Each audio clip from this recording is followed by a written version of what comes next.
Hi, everybody. Welcome to another live stream of Moment. So, Moment is this no-code, full-stack web app development platform. And today, what we'll explore together is use of database triggers. So, database triggers are this thing that's fairly commonly used in regular software engineering and in mostly for automation and for separation of concerns. Sometimes it's for grouping logic that should happen after some change. Sometimes it's for almost like putting a firewall between the critical part of the business logic and the auxiliary part. What by critical I mean, like if you are building a uh, e-commerce website, then the ordering process is critical. But the membership tier system or some kind of bonus system, that's not as critical. So if something were to go wrong in the follow-ups stages, like sending out welcome email or adding like accumulated points to the user's account, if these things don't work, it's not the end of the world. But if you are not able to actually take orders or users can't actually add things to their cart, then your entire business goes away, right? So that would qualify as critical part of your business logic. Okay, so what we will be working on is a very simple project. You can sign up and then you can start building things. In fact, I have something that doesn't quite work. Let me just get rid of that. We won't be using that just now. Okay, got rid of that. Gonna save it.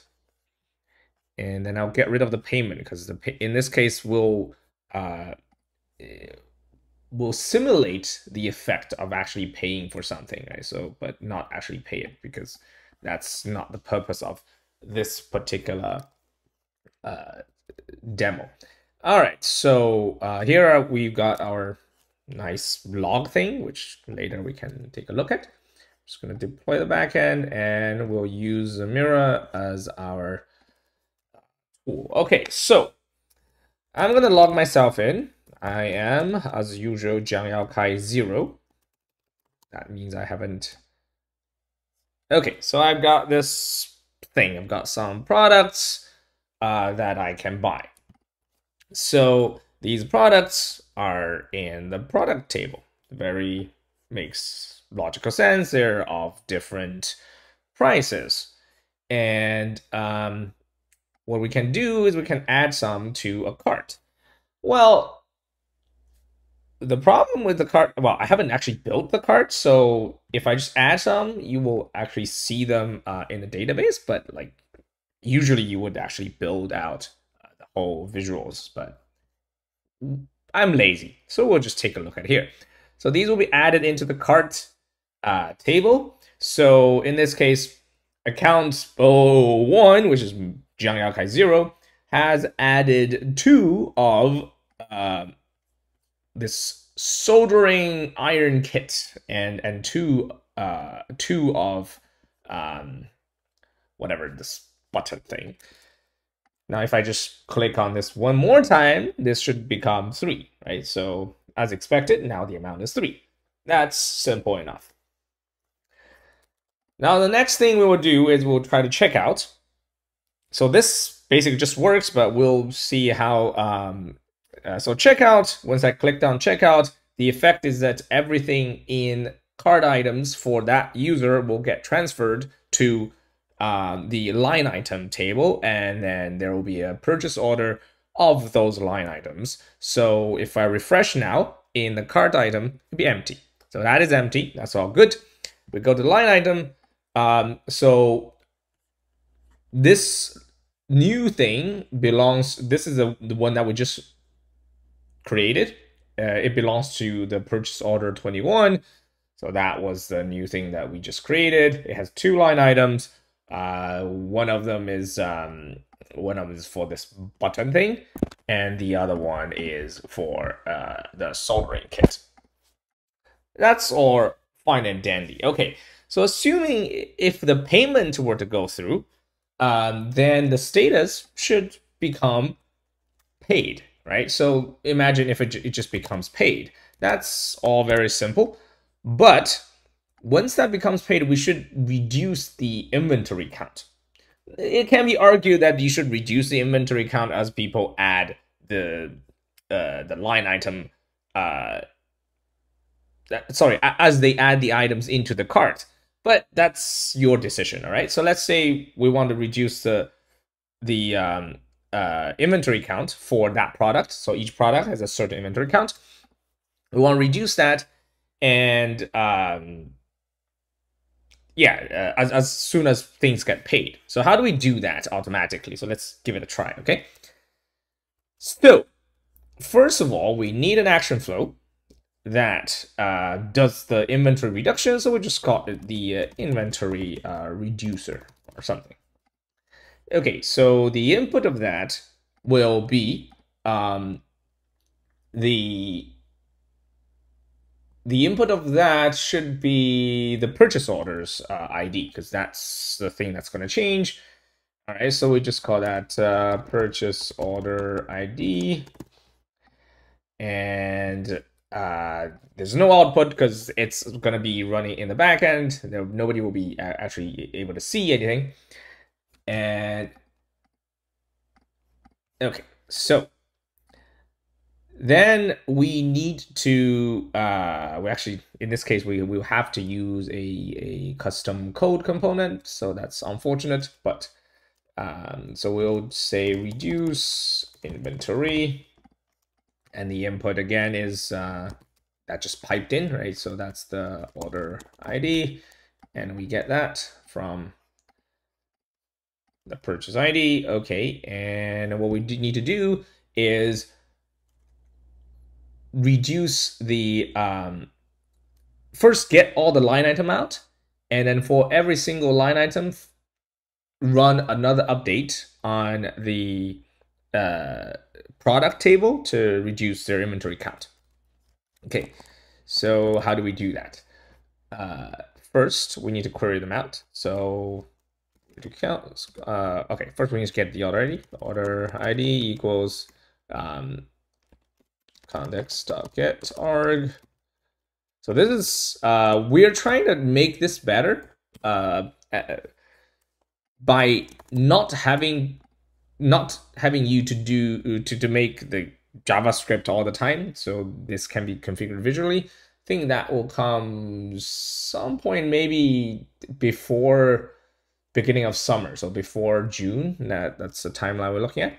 We will find that, and then we'll get the line items. Why am I typing these? Because, well, I kind of just memorized those.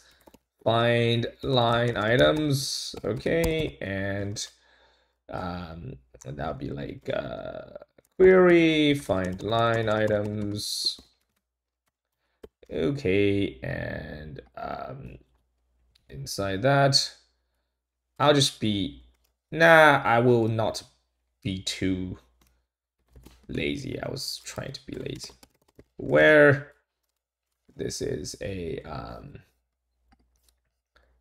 line item able XP line items, making sure I'm doing things correctly. Just give me a sec.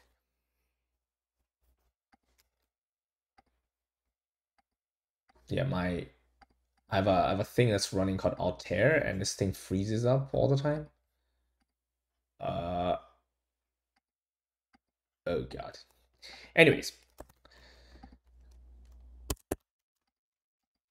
line item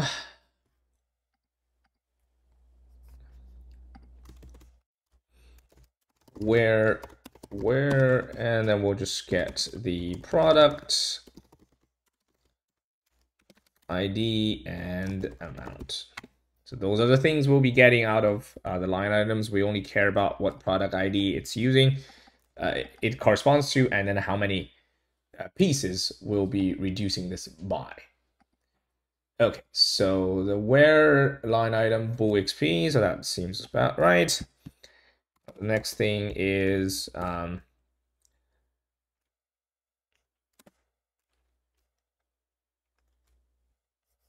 the order ID, purchase order,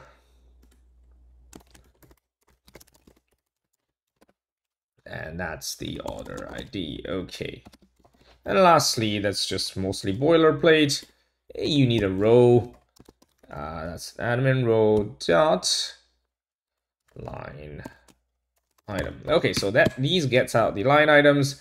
They will have a product with an ID and an amount. Now for each one of them, we will need to run a GQL to reduce the count by. So cost, so for line item of line items.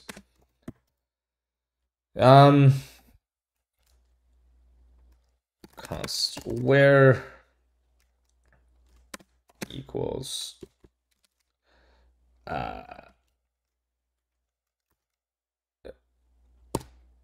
ID EQ line item dot product dot ID. So what this where is gonna correspond to a product, and the next one is context.run GQL reduce inventory. That's just a name. It has to correspond to exactly this mutation. So mutation reduce inventory and where products XP and update a product. It's getting laggy again, but the next one should be I think it was like I think it's an ink.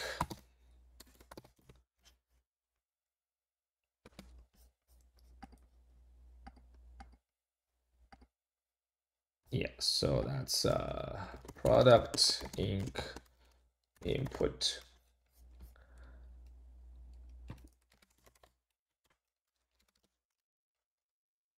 So this one would be update product where, so that's just actually passing things in, and ink affected rows, that returns the number of rows that will be affected by this thing. Okay, now we need to pass in the where.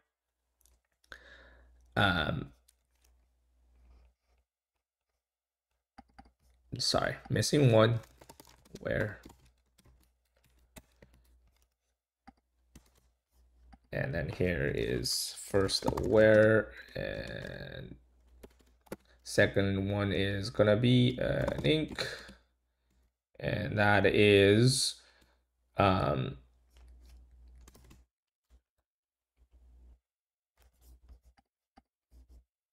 inventory count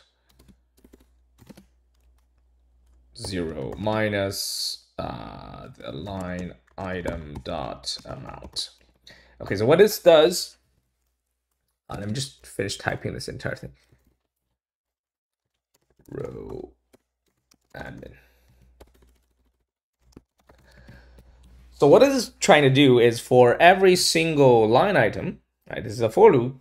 For every single line item, we will be looking up a product that corresponds to the line item's product ID and then reduce the product's inventory count by the amount that's indicated in the line item.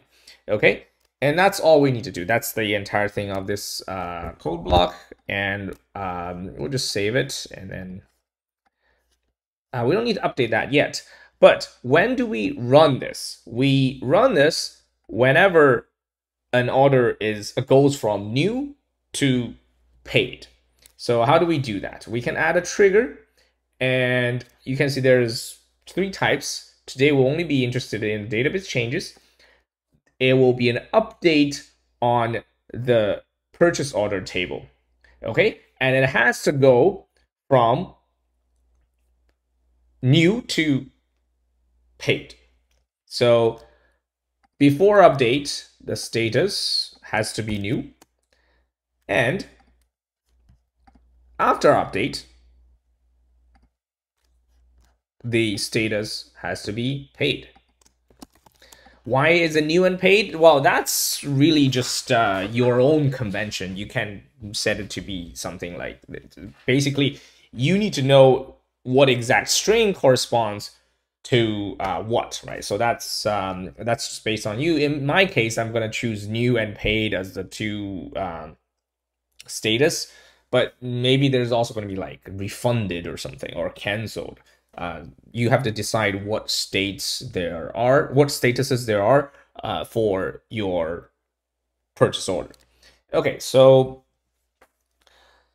and then the input is gonna be the ID of the before updated or after updated. It doesn't really matter, because you know it's the same thing. You can't change an ID of a row in Moment. You can't even set it. Okay, so we'll do that, and then let's give it a try.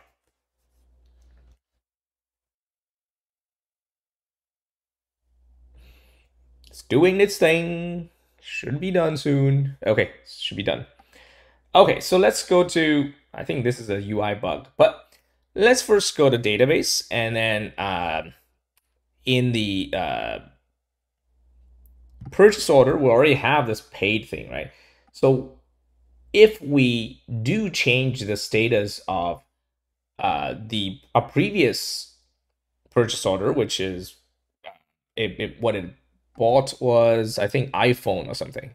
It bought 2 iPhones. Yeah, that's an iPhone 16, yes. So it bought 2 iPhone 16s. If we set the status from new to paid, then inventory count should go down by 2, because the amount here is 2. Okay, so let's try to do that.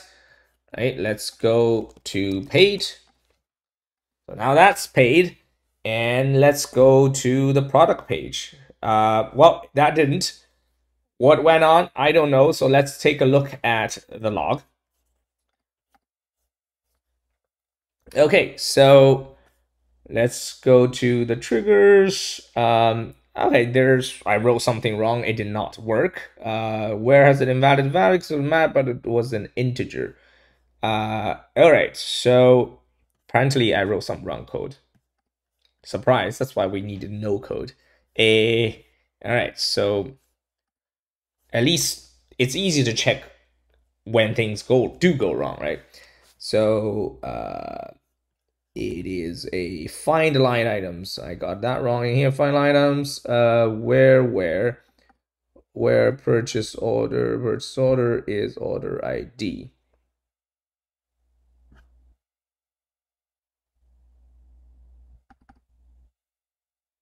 That should be right. Okay, what did I do wrong? But it was integer.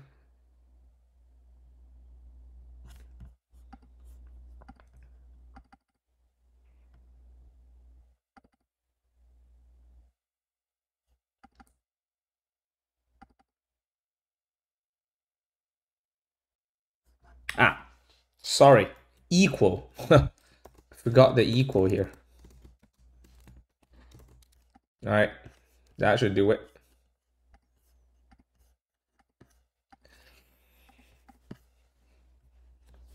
we can retry it. We can set it.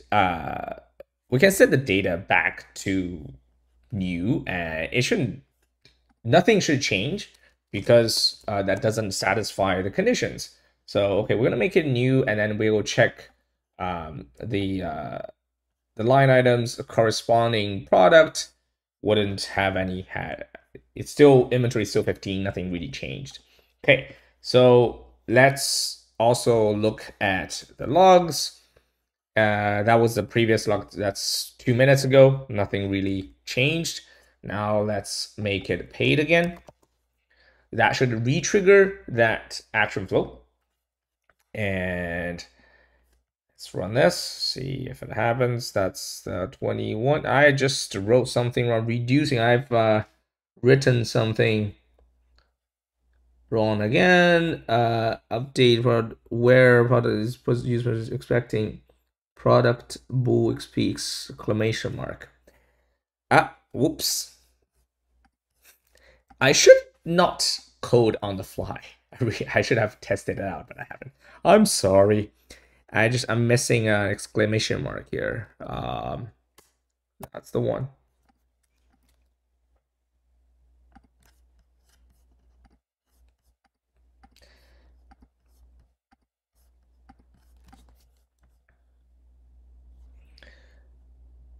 And we'll retry what we just did. Purchase order, we'll make this new. And now it's new, we'll make it paid. All right, so now that is paid, let's take a look, see. Oh, finally, yay, it ran. So the product inventory should be reduced by 2. And you can see it went from 15 to 13. Now, this is not very interesting in the sense that you could have done this without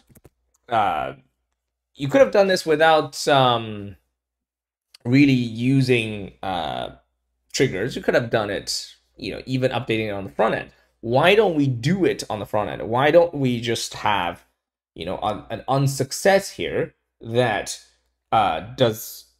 You could have done something like this. You could do a loop, and you say, okay, well, I don't have the cart data here, but if I did, I could have said, like, for all the carts, I would reduce the number by X. The problem with having a loop on the front end, first of all, you run into RPS issues because even for Pro, Moment limits you to 25 requests per second. Secondly, what if the client disconnects in the middle of this, right? You've created an order and you have updated like 1 out of 3 items that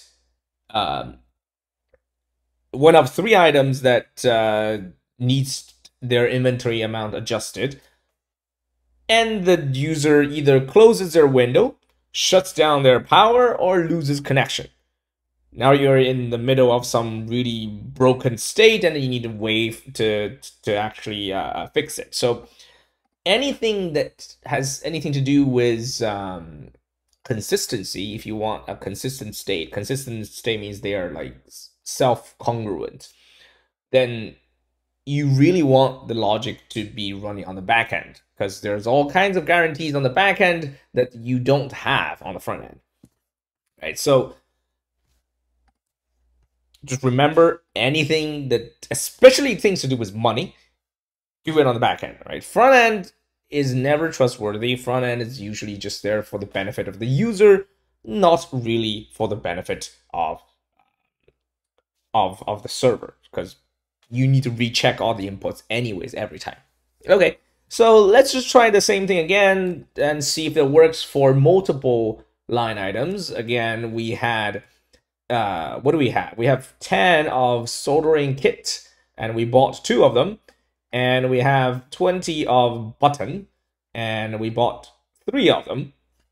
So let's first make this new and re-verify that 10 and 20 and 30, there's no change here. Sorry, 10 and 20, there's no change. 10 and 20, right? And now if we make it paid, okay, you can see that it's now reduced by 3 and reduced by 2. That is now 17 and 8. So that's exactly what we want.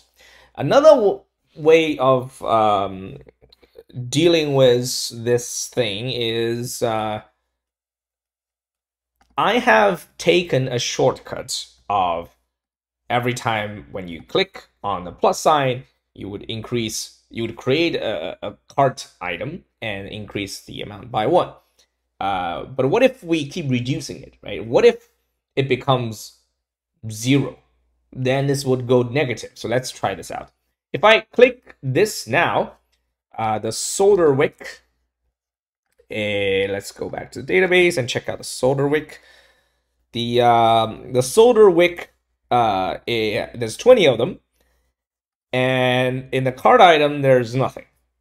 So let's click reduce. Nothing really happens because there's no cart item to reduce by. So if you refresh, there's nothing. And if I clicked on the plus and you refresh, now you have the solder wick of 1. And if I click one more time, you will see become 2. But what if I click the subtract sign 3 times? 1, 2, 3. Now you end up with a negative 1. If I, yes, you end up with a negative 1. So that is bad, right? So the multiple ways of getting rid of the problem, but we will use a trigger as it's not the nicest way, but since we're doing a demo on triggers, I might as well abuse this mechanism. So the gist of using a trigger is that you need an action flow, because only action flows can be triggered by triggers. So we'll call it the cart cleaner. Yeah, cart cleaner. All right, so the input would be a cart item ID. Okay, that's simple enough. And then you do an if. We have a UI bug here. I don't know why the hell this thing's called conditional bool exp. That's something that we use in the code, but somehow it got leaked out. Okay. And then the thing is it's simple enough. It's if it's greater than 0, we leave it as is. If it's not greater than 0, we delete it. Right? So we say not enough.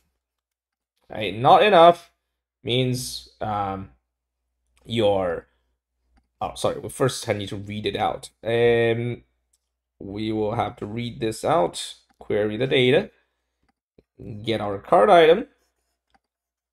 The ID is equal to the inputs cart item. Okay, so that's good enough. So we call this cart item.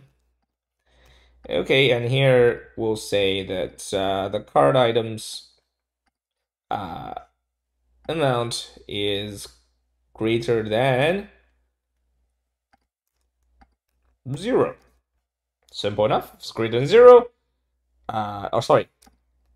is less than or equal to 0. Okay, if it's 0 or negative, then it should delete it. Otherwise, this is nothing to do or enough. Yeah.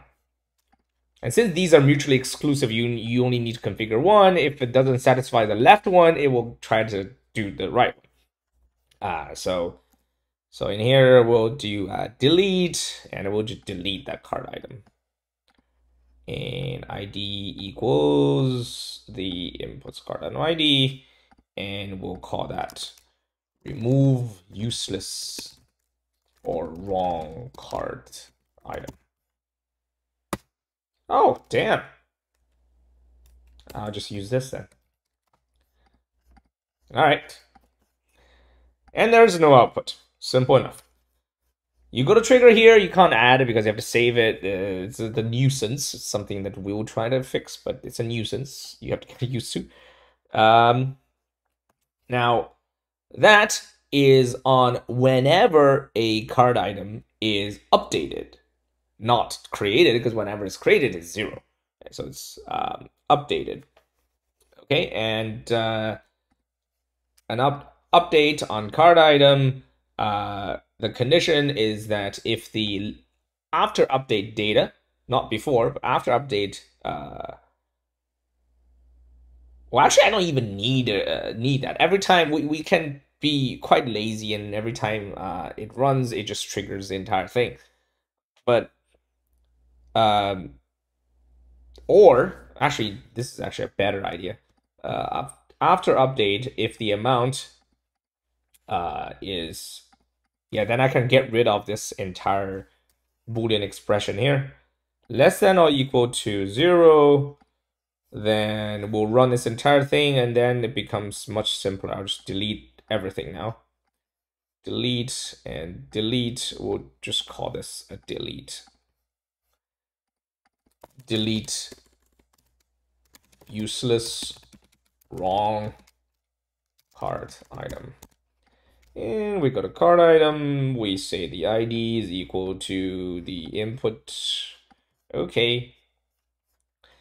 And the card item ID is the updated data's item ID, or it's before update data ID. It's the same thing, because as I said before, oh, hi, Steven. So that's that, and we'll save it and run it and give it a try. Hopefully everything will work as expected. And then we'll go on to do something even more interesting, hopefully. All right, so that's updated. Now, again, if I click on adding this solder wick twice into my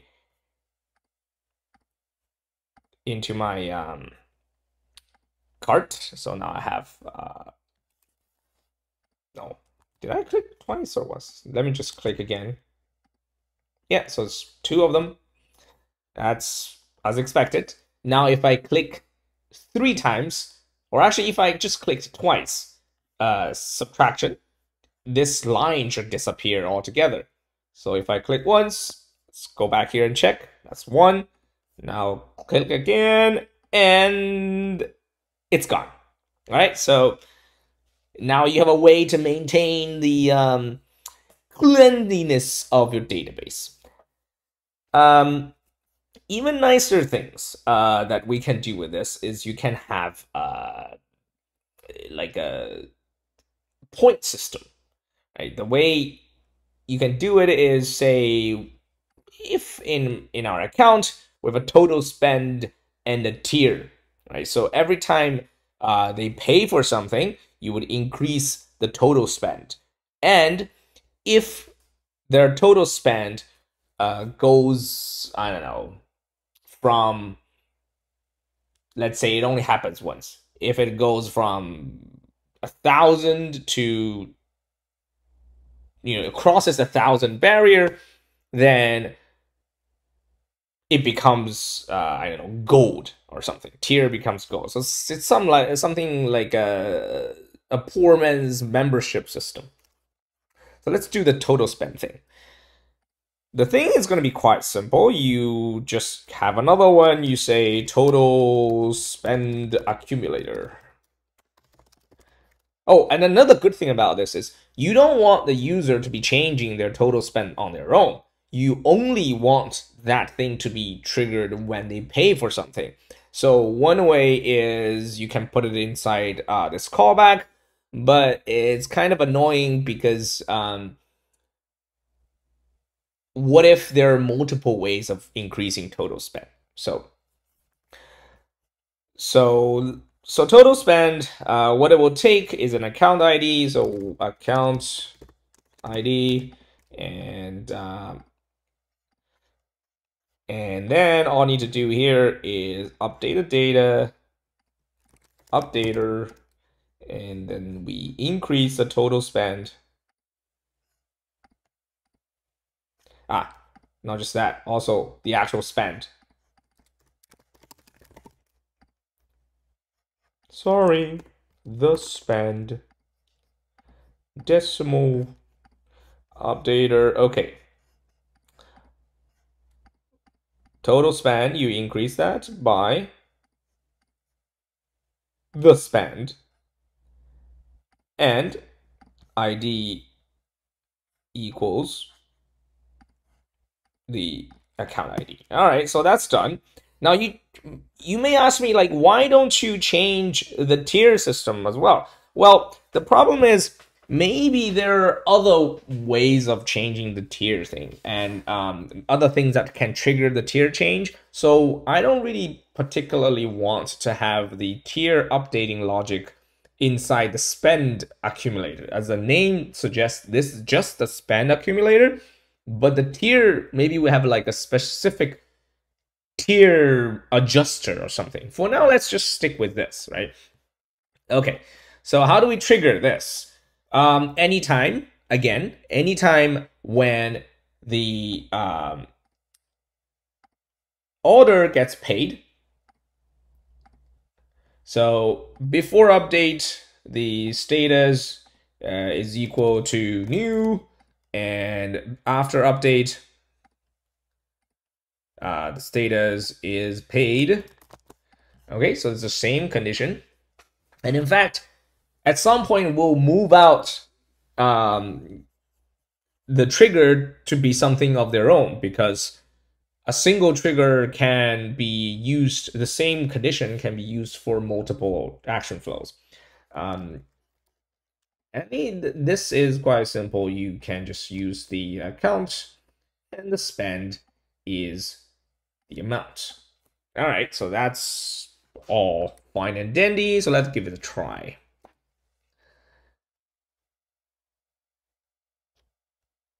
Also, we don't have a default value here, so this is actually going to break. So we'll have to set it to 0. It's something that you need to take care of. No is this particularly dangerous and cumbersome idea in SQL, and it's a necessary evil, so you might want to take a look at it. Well, you always have to keep it in mind, and we've been thinking about how to make this no concept more accessible for most people, but it's a difficult problem.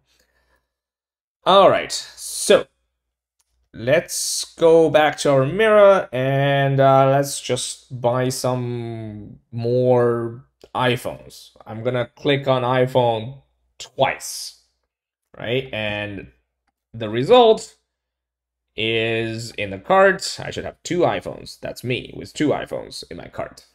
And I click on checkout. The result is that the 2 iPhones should disappear. I have a new purchase order and a line item corresponding to 2 iPhones in the new purchase order. So that disappears. Go to the purchase order. Sorry, yeah, there's a new purchase order of 2 iPhones, and for that new one, there is a new line item corresponding to the thing we just did. Now, I'm not gonna do the payment. We're just gonna change it here. Say paid. What's gonna happen is, first of all, the inventory count will be reduced further by 2. So iPhone's inventory. So let's just keep it the way it is. Make sure that we don't mess anything up. Currently, there's 13 of them. There are 13 of them. So if I make this paid, there should be 11 left, right? And secondly, the account spend, the cumulative spend is going to be 1,659.98. So paid. We go to product. There's 11 left. We go to account. That's my new cumulative spend. All right. So, as I said, maybe we'll have like a tier system, right? A tier system that deals with whether to increase the user's membership tier. And to make it slightly more interesting, let's say if the user has, we have 2 metrics. We need the user simultaneously have 3,000 or more spend plus 4 4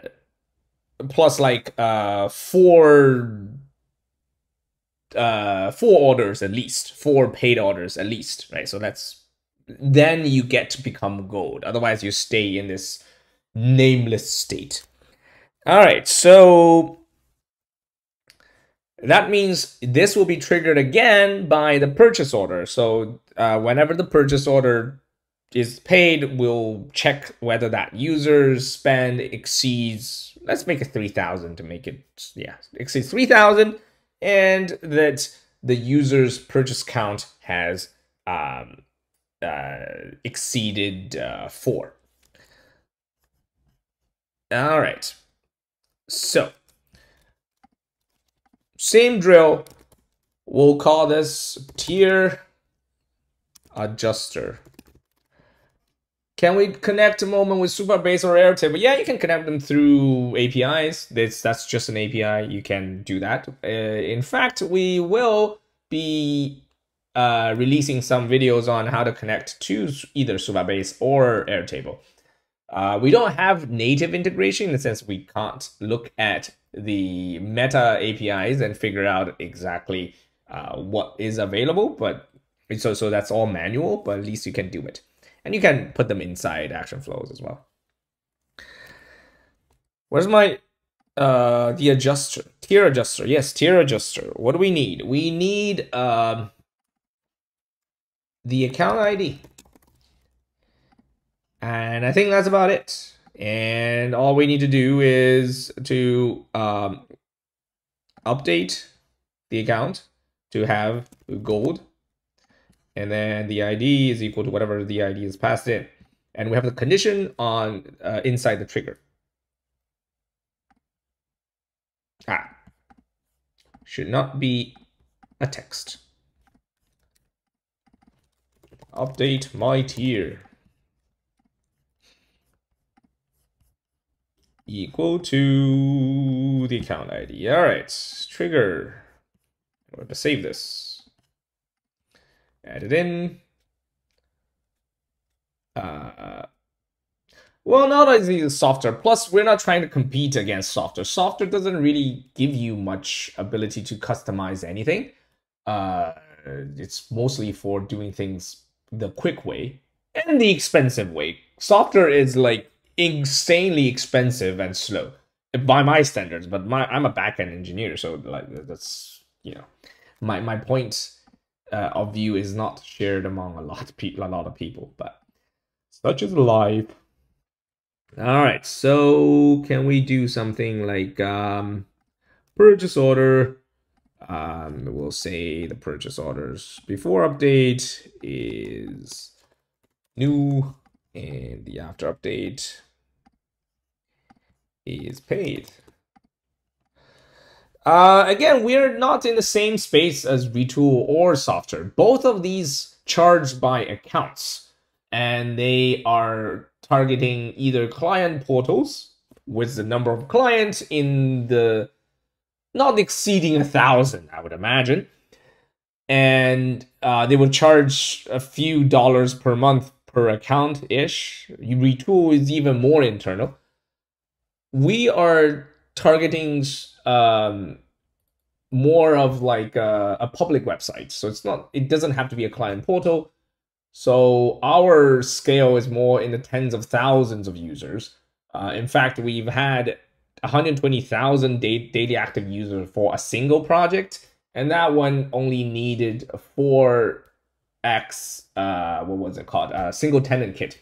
Single tenant kit is basically you get a dedicated instance, and each one of them is $120 per month. So the guy spent $480 plus the $99 for the $35 for their plan, and it was able to serve 120,000 daily active users. So we're not even on the same scale. Bubble is very similar to us. Yes, we're much more similar to Bubble than we are to Retool. Bubble doesn't charge by account.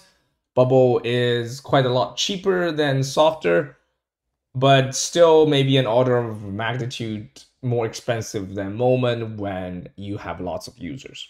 We have multiple projects where the developer had a few million rows per table, and you know, a lot of them have tens of thousands of users, if not more.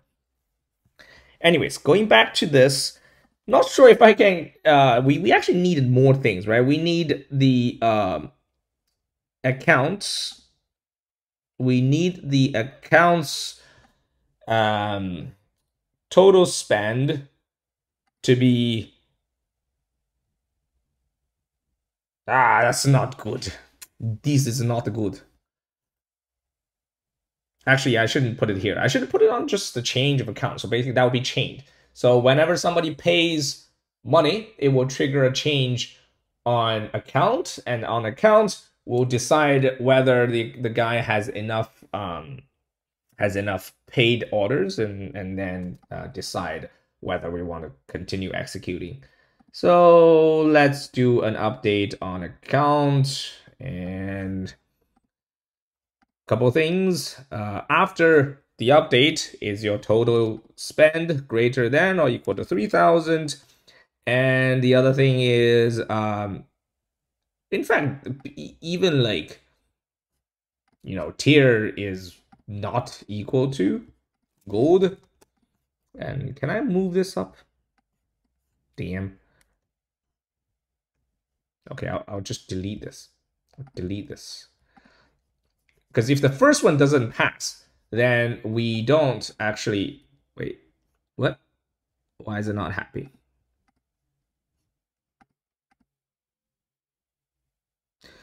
I am dumb. I've made the tier the wrong type.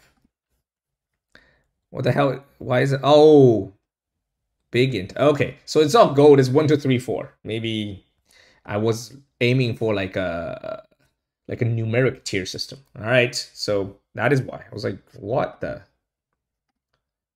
So that can't be gold either. That should be... Nah, I don't like this. I want it to be gold. So let's delete the tier and just get rid of it. I'll delete it. I'll create a new thing called tier. And this time it's going to be text. I want my thing to be gold. All right, going back to here. The adjuster. Update my tier. And tier is going to be gold. Yes. Much better. Save. Trigger. Configure that. Oh, that because I deleted it already, so it didn't actually recognize things. So tier is not equal to gold. And then the updated data's total spend is greater than or equal to 3,000. And then the updated data's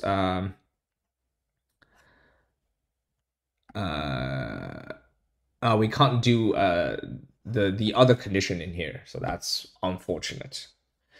All right, this is as far as we can go in this condition. We will probably later increase the we'll let you to do some kind of more complex data fetching inside the condition here, but this is as far as it goes. So yeah, then we do need an if somewhere. Is this a job or a workflow? So this is a workflow. A job would be... I don't know what the difference between a job and a workflow in your case. All the action flows in Moment can be automatically triggered, or they can be triggered by the front end. Either way is fine. So let's put in the ID here, and then we will need to do some querying. We'll just get the account, and we'll do another condition. Okay, so we fetch the account that's in question, so we'll just say the account, and then we do an if. We said enough paid. Enough paid orders. Okay, so what it do, it says the accounts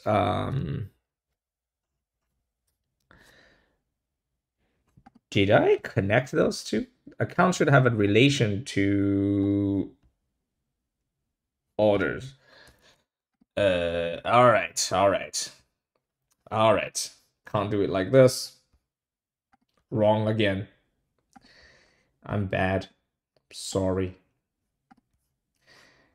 I need to get the purchase orders, and then the account is equal to the account ID. Get rid of the limit. In fact, we can limit it to 4 or something, but nah. The orders. Now we just need to say the orders count is greater than something. So the orders count is greater than, and also it's paid. Forgot another condition. The status equals paid. And that is greater than or equal to 4. And we'll try it out. And this one is going to be like, nah. Okay, and update my tier. We'll cut it and just paste it over here. All right, so that's done. So the idea here is you're gonna fetch all the orders of that user that has been paid, and if it exceeds 4, we will make it. We'll make the tier gold. All right. Let me save this and update, and then we'll see.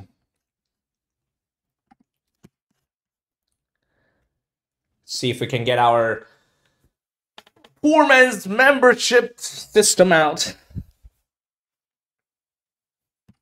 Okay. So let's go back to our database. At the moment, my cumulative spend is this. How many orders I have? Of like 3 that's paid.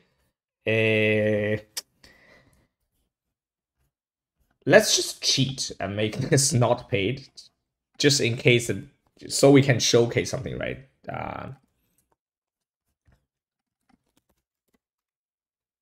We call this like canceled or something. Okay, so we only have the last one that's in a valid state. Let's buy something. We're gonna buy precision electric screwdriver kit, and we'll check out. And inside here, obviously I didn't build any UI, but I'm shit at that, if you guys know. So I changed this to paid. We should see accounts cumulative spend go up by about $220. At the moment it's 1,600. It should go to 1,800 something. Right, so my guy is now 1,000. Oh, that's not right. I did something wrong. What did I do? Yeah, forgot. It should be an increment. I did a set, so that wouldn't work. It just replaced the spend. All right, let's try it again. So this time we'll buy 2 more iPhone 16s. Check out. Go back to data. Make sure that this time the revenue order, that's 4. Wow, I bought 3 of them apparently. Make that paid. We should end up with a 2,600 something, close to 2,700, right? Click on paid, go to account, 2,709. That's what we expect. Now, we are still not gold yet because we only have 3 paid things. Actually, let's make this go away as well. We now have 2 paid things, and we haven't paid enough. So let's first try to exceed the amount and make sure that the tier doesn't change. So we'll buy some stuff over here. I clicked maybe 5 times this precision electric screwdriver kit. And yeah, that's $500. And then we'll make this guy paid. That should push us over the limit of $3,000, but we're still not gold. We're not over the limit. We're still not gold because we're missing one order. You can round the total amount. The problem with that is because in what do you call this? In action flow, it's running JavaScript, and I didn't actually round it, so it's always going to end up in this weird, disgusting number. But you can do that by where are we? Should be inside create order. Inside here, if you do math.round, then it should work somewhere.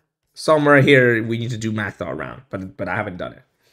So it'll end up with some disgusting number. Anyways, going back to the database. Again, making sure that we're not there yet. So let's buy something really cheap. The $1 switch thing should do the trick. So we click checkout. We have a new order that hasn't been paid. That number should not go into account. And you can make sure that we're still in the original state. Now imagine if I pay this. Okay, now we should be good. Damn it! Something's wrong. Let's see. I haven't tested this. Oh, God.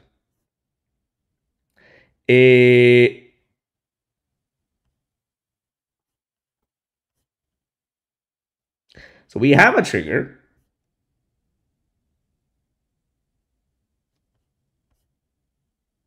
That the condition probably did not. The condition wasn't the spend is good enough. Count ID is there. It should have triggered. Let's see. Reduce inventory. That's run. All right. The curse of running something. The curse of running something live. The tier adjuster. What did I do wrong? I have the orders. That's paid and is from the same account. And this is greater than or equal to 4, which should... Okay. Is it because I haven't saved something? Could have been the case. The what do you call this? The versioning system of action flows in Moment currently is something that I'm very not proud of. Let's just try this again. If it doesn't work, I'll figure out what the hell is wrong, and then I'll leave a note in our in our comment section of this thing. I just made a new one. Hopefully this time this will work. If it doesn't, I have to figure out what the hell I did wrong. Okay. Ta-da! It's still wrong. I have to figure that out. We ran out of time. You guys can ask more questions. How do we know if it has been triggered? Yeah, you go to the log service for your thing, and then you go to trigger, and you can see whether something has been triggered. For example, in here, it has been, because this is 59:17. That's exactly when we trigger. So the trigger has happened, but the actual update hasn't happened. And you can actually look at the trace ID of this entire thing. So if you go to it should start off with a DB trigger. This DB trigger then did this. So the new spend that's the new spend. And that goes into this is now into an action flow. Did I pass in the wrong data? Update record. So it is updating the record.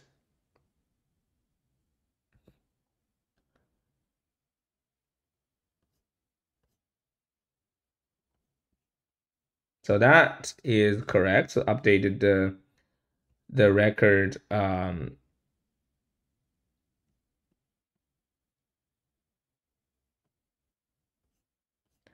And so that's updated the account. Do we have another thing? Can I have a triggering a trigger? Maybe we couldn't. Maybe that was the reason I got it wrong.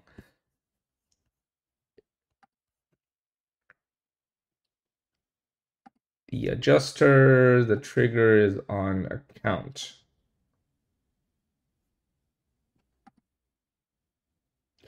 You're right. This thing doesn't seem to have been triggered.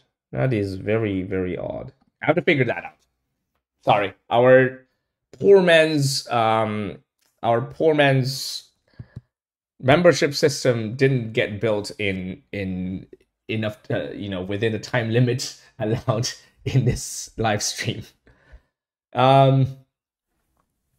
Check the foreign keys. No, the foreign keys are fine. We don't really have issues with foreign keys because they're abstracted away as